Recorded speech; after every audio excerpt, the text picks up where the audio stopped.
Beleza, galera? Boa noite a você que está conectado conosco, comigo, aqui pelo canal Educação. Sou o professor Técio Câmara, tá aqui já, ó, tá?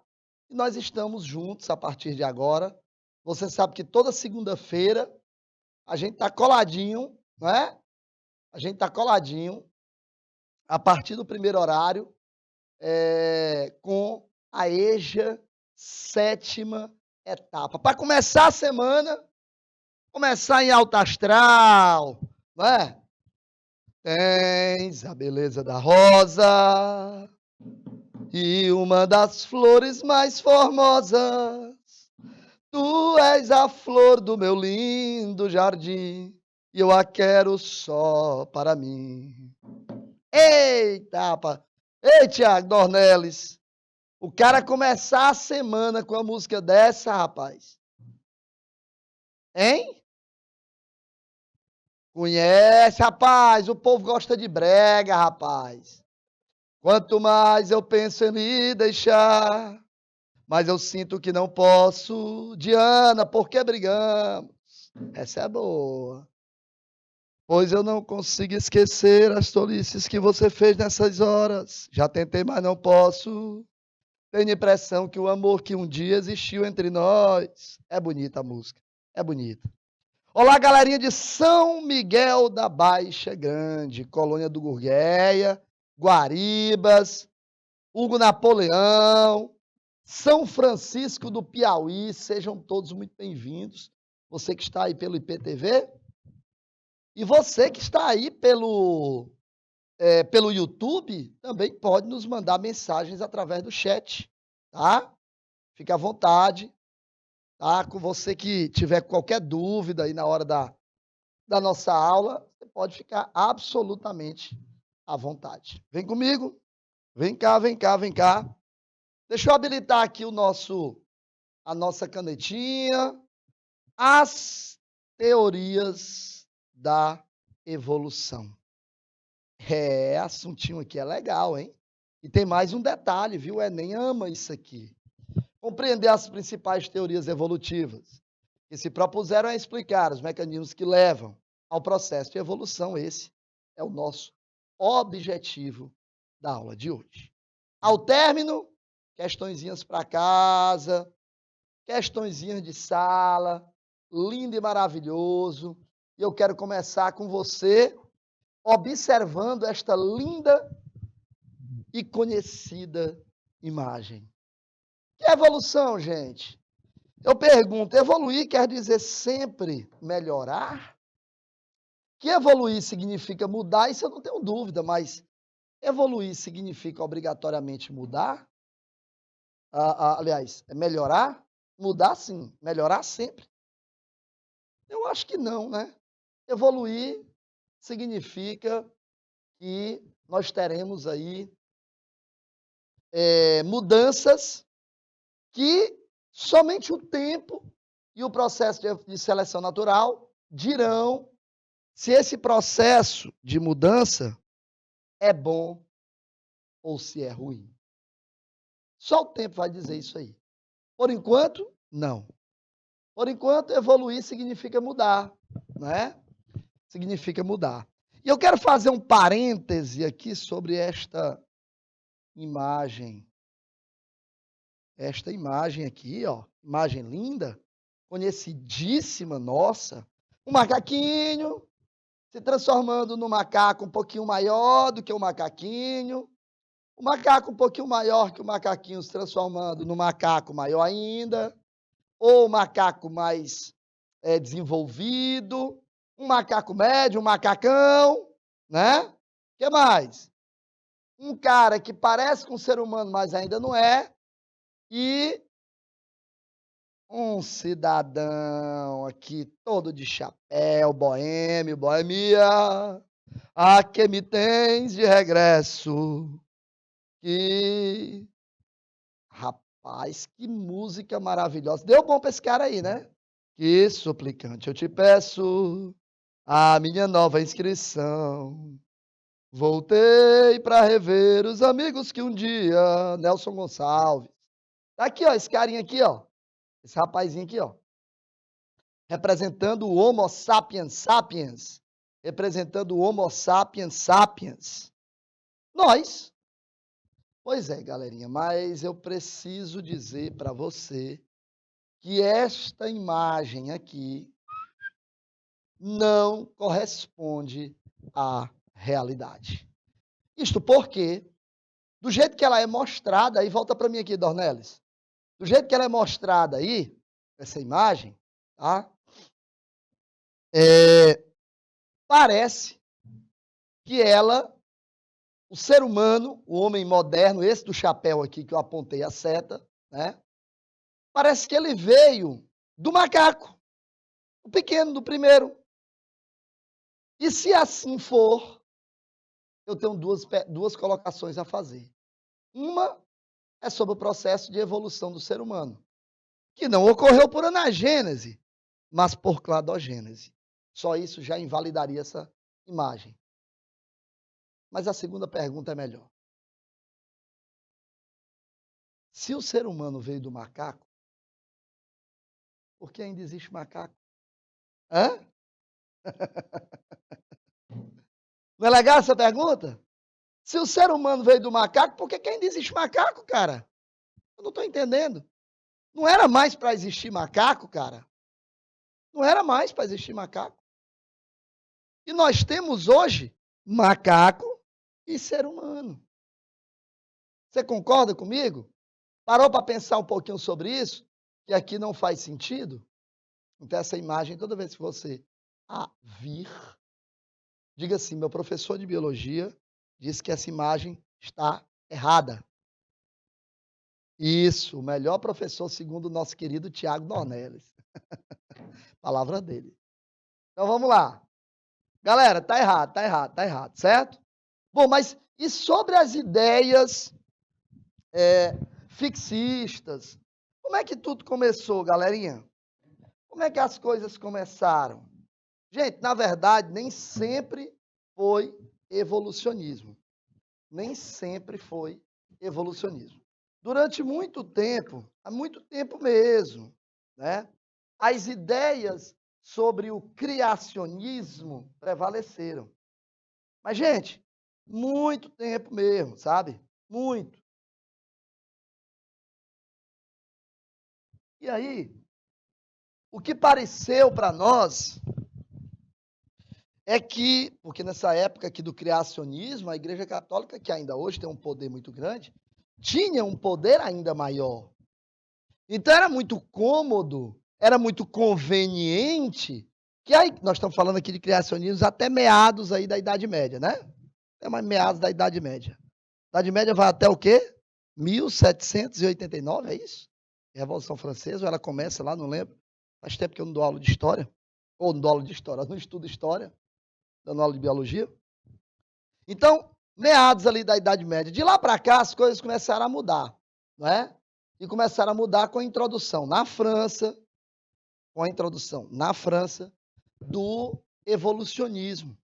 Então era muito conveniente para a Igreja Católica, ainda com seu poderio ainda maior do que o que temos hoje, extremamente conveniente dizer que o ser humano veio de Deus. O que, na minha opinião, uma coisa não invalida a outra, tá? Não invalida a outra. Eu explicar cientificamente, eu provar cientificamente que essa caneta ela é composta de uma determinada substância, não invalida que foi Deus quem criou o ser humano e deu a ele inteligência para criar essa caneta. Não invalida, uma coisa não invalida a outra, na minha opinião, tá? Beleza? Então Deus é o criador de todas as espécies, esse é o criacionismo. Daqui nós temos vários pontos, né? O criacionismo veio do fixismo de que os seres vivos, de um modo geral, não mudam, são imutáveis, né?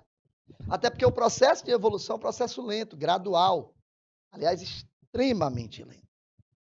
Aí veio o espontaneísmo, de que os seres vivos se originam de matéria inerte em condições especiais. O catastrofismo, né? A evolução por meio de catástrofes causadas por uma intervenção divina. Tudo isso São correntes que partiram do fixismo. E aqui eu mostro para vocês, em desenho, em imagem, o que é o fixismo, do meu lado esquerdo, e o que é o evolucionismo, do meu lado direito.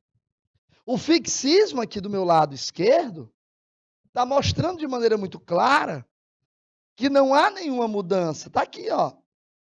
Retinho, sempre foi, sempre vai ser isso aqui. Isso é fixismo. Sempre foi, sempre vai ser essa borboletinha aqui. E também. E aqui ele está mostrando a escala do tempo. Né? Já o evolucionismo, não. Tudo começou dessa borboletinha linda e maravilhosa, que passou por algumas alterações. Daqui ela veio para cá. Eu tenho agora isso.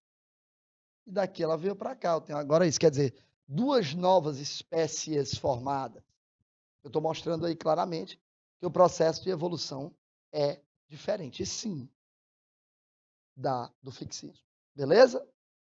Show? Olha aí o que eu estou mostrando para você. A questão da ideia evolucionista, galerinha, ela veio basicamente, hoje a gente trabalha 2 pontos básicos. 2. Quais são esses pontos básicos? De um lado, do lado direito, você tem aí Jean-Baptiste Pierre-Antoine de Monet. É o nome do cara, né?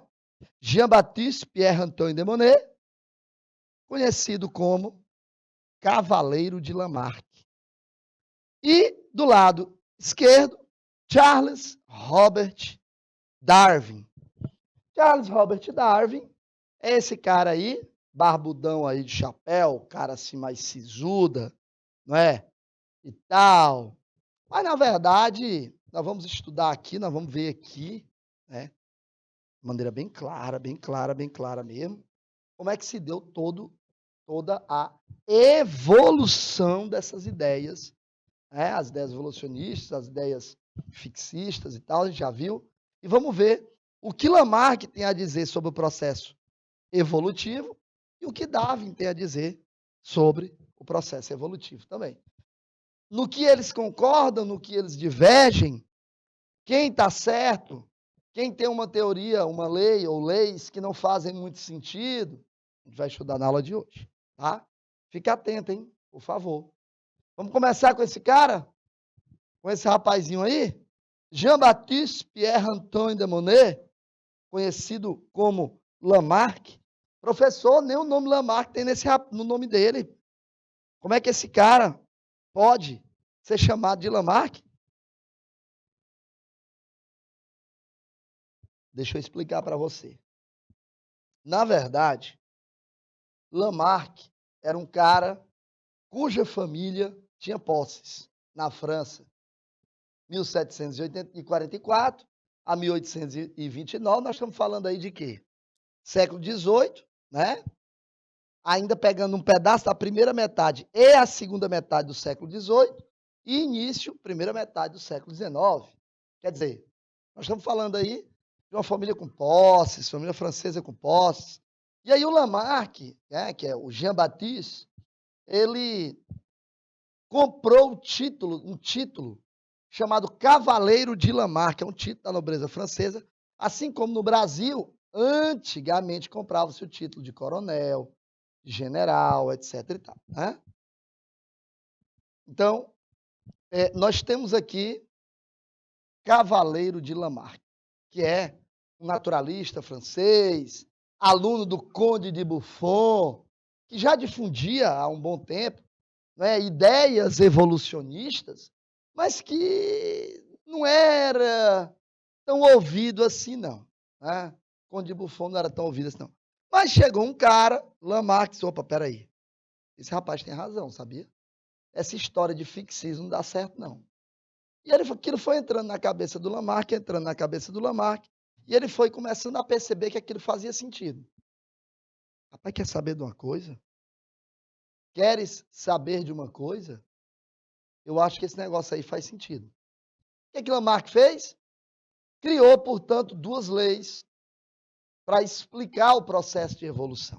Uma chamada de lei do uso e desuso, eu vou já já tratar com vocês, não se preocupe, e a outra chamada de lei da herança dos caracteres adquiridos, ou lei da herança, ou lei da transmissão dos caracteres adquiridos, tanto faz. Preste atenção nisso. Presta atenção nisso. Imagina o seguinte, né? Imagina o seguinte. Lei do uso e desuso, lei da herança dos caracteres adquiridos. São duas leis que nós estamos tratando aqui, né? Que são responsáveis pela base do estudo da vida de Lamarck. Lamarck lançou um livro chamado Filosofia Zoológica. Preste atenção. Onde ele colocava essas duas ideias dele aí. A lei do uso e desuso e a lei da transmissão dos caracteres adquiridos. Então, preste atenção. Vamos falar um pouco sobre a lei do uso e desuso. Lamarck dizia o seguinte, que o ambiente condiciona o aparecimento de novas características. De novo. O ambiente condiciona o aparecimento de novas características. É isso que ele diz. Exatamente isso que ele diz.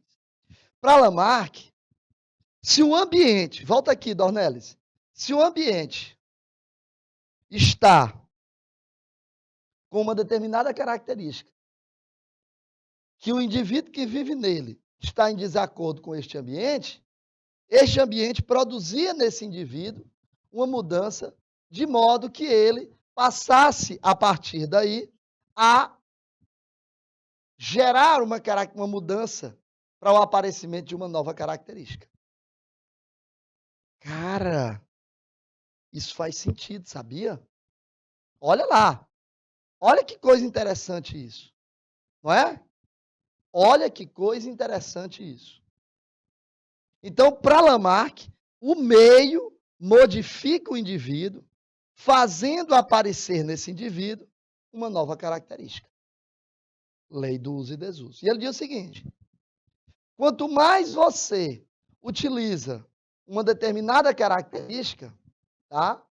Mais essa característica vai aparecer, vai surgir, mais essa característica vai se desenvolver.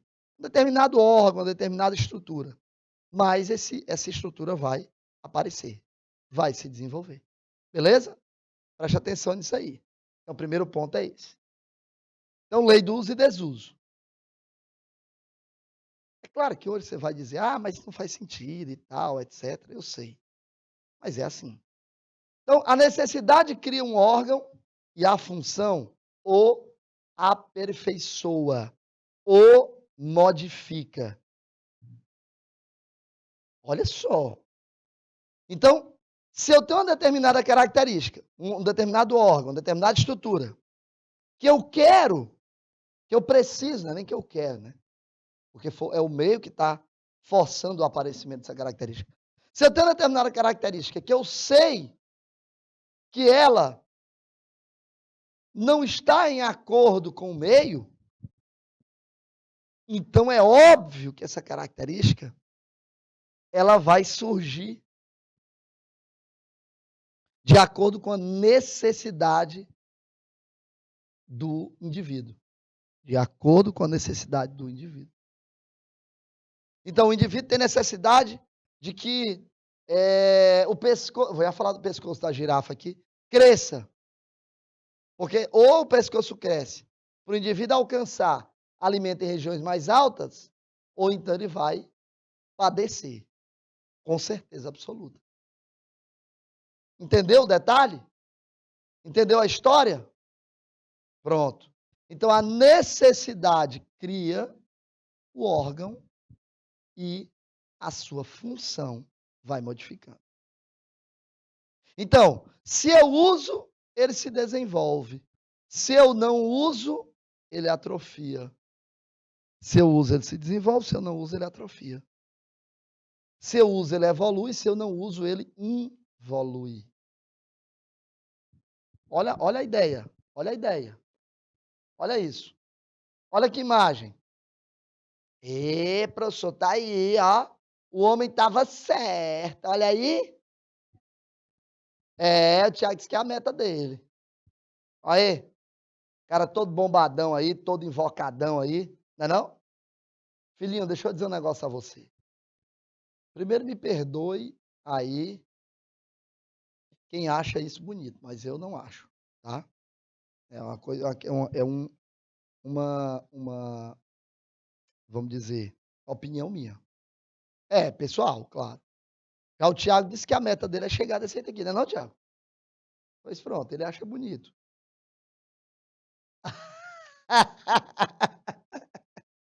Essa daí foi boa. Então deixa eu escrever o nome dele aqui. Deixa eu escrever o nome dele aqui, peraí. Hein? Esse aqui? Paulo Dornelles. E você quer atingir essa meta aqui. Pronto. Peraí, que não ficou legal não. Vou botar aqui embaixo. Paulo. Tira a foto. E manda para ele bem aí, ó. Dornelles. Pronto. Peraí, eu vou apagar bem aqui. Aqui do lado, Iracema. Iracema Pinheiro. O nome da mulher é invocado. Família Pinheiro, viu? Tá vendo? Tira uma foto e manda. Tá aí, ó. Hein? Como é? Pronto. Pronto. Vai lá.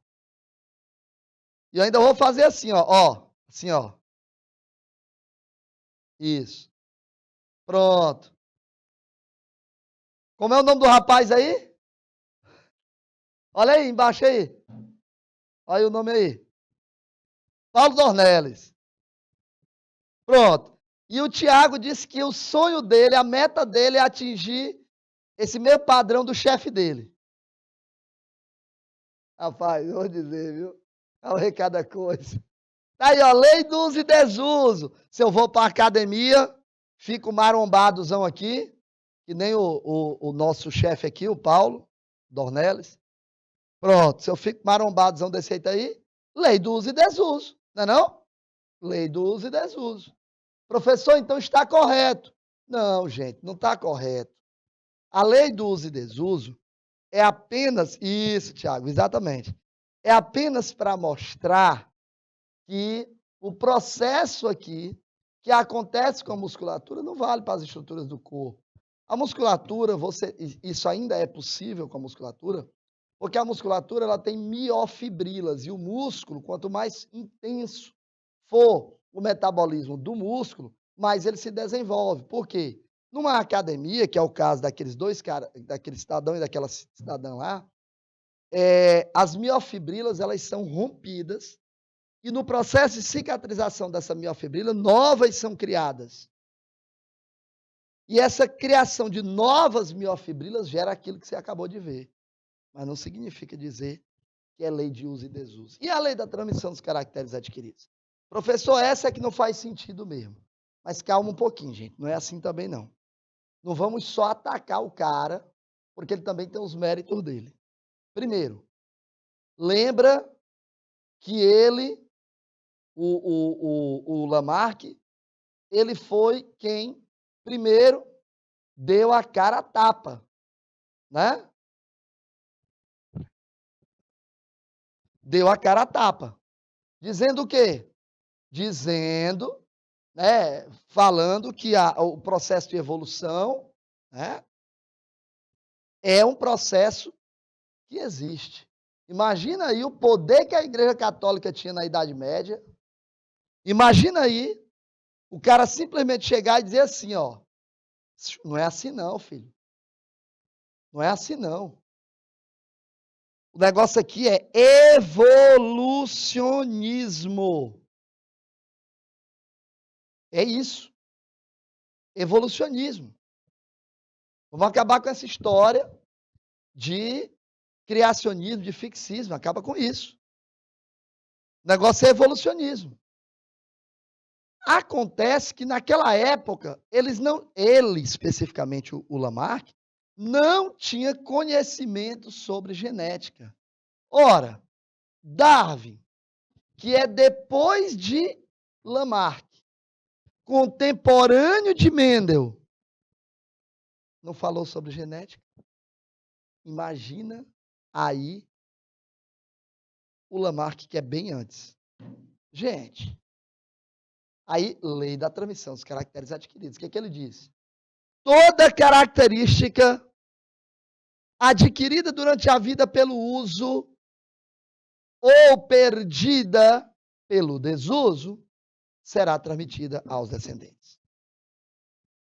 Será transmitida aos descendentes. Toda característica adquirida durante a vida pelo uso ou perdida pelo desuso será transmitida aos descendentes.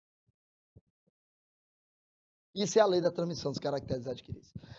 Professor, mas ele tem que provar geneticamente, filhinho. Não existia genética nessa época. Não existia genética. Mendel foi pós Lamarck, não antes de Lamarck. Nem no mesmo período, foi depois que Lamarck morreu. Beleza? Professor, e qual foi a explicação? Eu sempre brinco com isso. Para o tamanho do pescoço da girafa, segundo Lamarck. Lamarck nunca falou nada sobre o tamanho do pescoço de girafa, gente. Mas olha aí, o senhor acabou de botar o pescoço da girafa segundo Lamarck. Espera aí. Como é que o senhor coloca isso aqui, professor? Não estou entendendo. Filhinho, espera aí. Calma. Lamarck não falou sobre o tamanho do pescoço da girafa. Essa explicação que você está vendo aqui é para dizer que a explicação, segundo a ideia lamarquista, para o tamanho do pescoço da girafa. Não que ele tenha dito isso. Então, segundo Lamarck, ele disse o seguinte, volta só para mim aqui, por favor, Dornelles. Então, presta atenção. Coisa é assim, ó. Vamos lá. Segundo Lamarck, os ancestrais das girafas atuais tinham um pescoço pequenininho. A girafinha estava ali, deitadinha na dela, dormindo, olhava para as folhas, via um filezinho de clorofila. Quer saber de uma coisa? Eu vou já comer aquele filezinho bem ali, ó. Levantava na boa, comia e depois deitava e ficava naquela vida. O negócio da girafa era só sombra e água fresca. Pois é, cara. Acontece que o alto potencial biótico de uma população, quando ela não encontra nenhuma resistência do meio, fez com que o número de girafas crescesse absurdamente. E sabe qual que é a consequência disso? Concorrência. Concorrência. É, isso mesmo que você ouviu, concorrência, filhinho. A concorrência fez com que as girafas tivessem... Agora o alimento que a girafa tinha disponível aqui, ó, ficou bem pouquinho, quase nada. Agora, em regiões mais altas, onde a girafa não alcançava, o alimento era abundante. Sabe o que aconteceu? Algumas girafas fizeram isso aqui, ó. Começaram a esticar o pescoço. Ao esticar o pescoço, a girafa fez a lei do uso e desuso. Alcançou o alimento em regiões mais altas, aquele lugar onde tinha alimento e ela esticava o pescoço, ela alcançava. E aquelas girafas que não esticavam o pescoço morriam de fome. Logo, não reproduziam. Aquelas que esticaram o pescoço tinham uma nova característica. Essa nova característica fazia com que elas se alimentassem. Ao se alimentar, essas girafas conseguiam reproduzir e gerar descendentes. Lei da transmissão dos caracteres adquiridos. De modo que uma girafa que antes tinha um pescocinho pequenininho, agora é uma girafa com pescoço de tamanho plus size. Plus size. Gostaram aí? Grandão. Põe na tela, por favor, Dornelles. Lamarquismo em resumo, olha isso. O meio é um agente indutor de modificações herdáveis. A modificação ambiental gera uma necessidade de adaptação. A necessidade de adaptação gera um novo comportamento. O novo comportamento, através da lei do uso e desuso, faz desenvolver ou atrofiar um órgão. Esse novo comportamento também pode modificar no organismo. Aí a lei da herança dos caracteres adquiridos vai passar essas informações para os novos descendentes. Então, isso que você está vendo é Lamarck. Aí veio outro cidadão, Charles Robert Darwin, inglês, estudante de medicina. O pai queria, o avô queria. Estudou, começou a pagar disciplinas cirúrgicas, não tinha anestesia naquela época. Não quero não, dá certo não, isso aí não dá certo não, quero nada. Foi estudar naturalismo, ciências naturais e teologia. 1809 a 1882. Charles Robert Darwin, então, passa a estudar ciências naturais e daí esse cara, num belo dia, recebeu uma visita do seu tio, perguntando para ele se ele não queria fazer uma viagem por algum tempo com ele. Ó, Davi, a viagem não é pequena, eu tô logo te avisando, que é para tu não ter, depois ficar aí pensando, ó, a viagem, ela tá programada para durar 3 anos, de 1831 a 1834, tá? Tô logo te avisando. O nosso querido Charles Darwin, não, eu vou, porque isso aí é uma oportunidade que eu tenho na vida de poder, vamos dizer, de poder fazer os meus estudos. É por isso que eu estou te chamando, cara. Vamos lá. E aí ele foi. Charles Darwin foi. Só que a viagem não durou 3 anos, e sim 5 anos, de 1831 a 1836. A bordo de um navio chamado HMS Beagle, né? Charles Darwin passou, então, a ir a vários lugares. Olha aí o jovem Charles Darwin. Olha ali atrás, ali ao fundo, o navio HMS Beagle. Olha ele fazendo as anotações aí nas chamadas Ilhas Galápagos. Teve no Brasil, né? Teve no Brasil. Ilhas Galápagos é aqui, ó. Tá? Ilhas Galápagos é aqui, ó. No Brasil ele teve na Bahia, né? A Bahia é o 4 e o 19. Na Bahia ele teve 2 vezes e uma vez no Rio de Janeiro. Rio de Janeiro é o 5 aí. Gente, preste atenção. Galera, isso é sério, hein? Isso é sério. Teve no Brasil, professor? Teve. Darwin esteve na Bahia por 2 vezes e uma vez no Rio de Janeiro. Então, uma viagem longa, hein? Cara, viagem longa. Viagem bem longa que Darwin fez. Muito longa mesmo. Mas valeu a pena. Foi o livro da vida dele. Né? O estudo hoje de biologia é completamente diferente do que era antes de Darwin.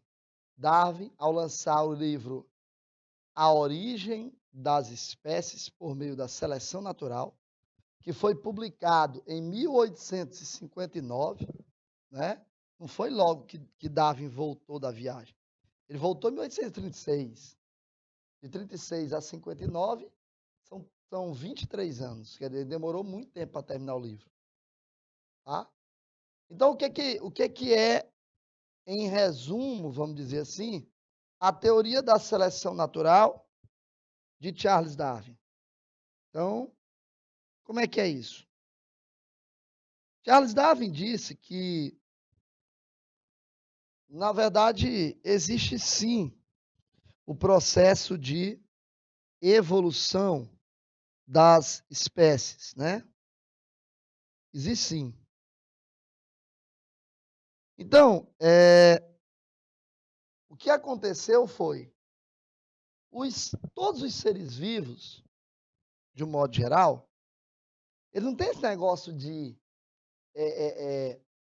o ambiente modifica o indivíduo, como o Lamarck colocava. Isso não existe, né? Segundo Darwin, o meio apenas,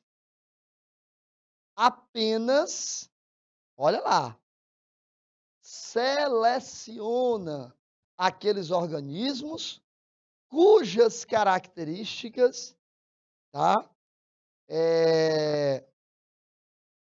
Cujas características têm alguma vantagem, vamos dizer, né? Alguma vantagem evolutiva. Pronto, acabou, encerrou. É isso.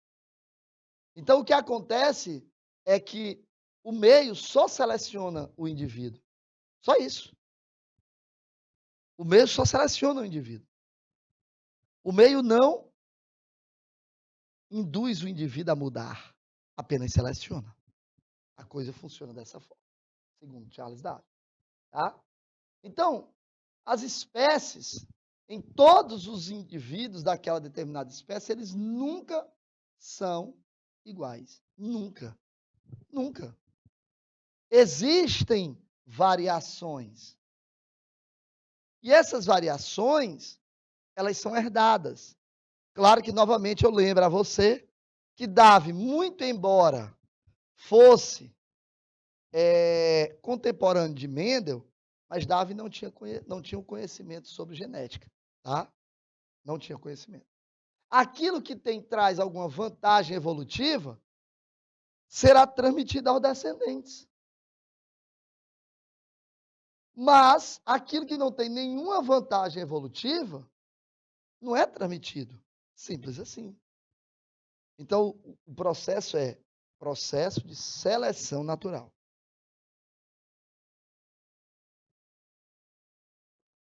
Entenderam aí? Tá, professor, beleza. Vamos lá. Mas, e me diga uma coisa. E qual é a explicação dada, segundo a teoria darwinista? Segundo a teoria darwinista, olha lá.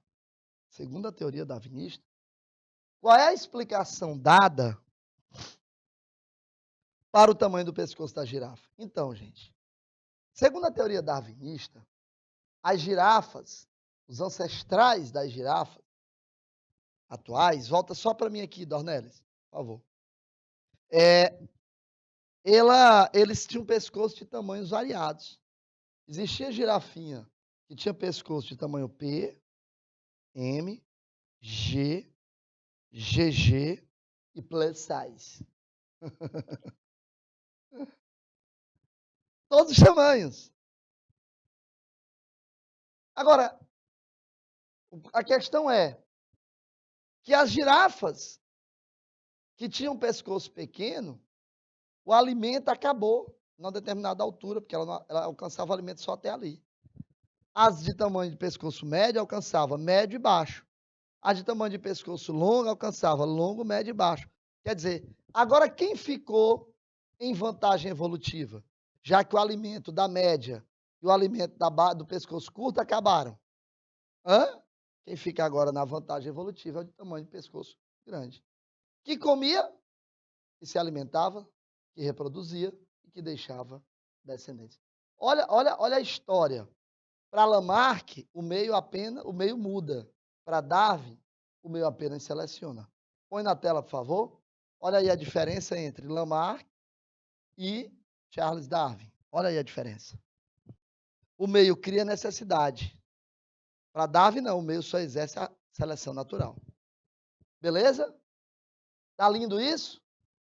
Lindo demais. Lindo, lindo, lindo, lindo, lindo. Gente, se você souber como se dá o processo, o entendimento da alteração do tamanho do pescoço da girafa, você compreende perfeitamente Darwin, compreende perfeitamente Lamarck. Volta para mim, por favor. Eu vou para o intervalo agora, mas eu volto, tá? 3 minutinhos. Até já.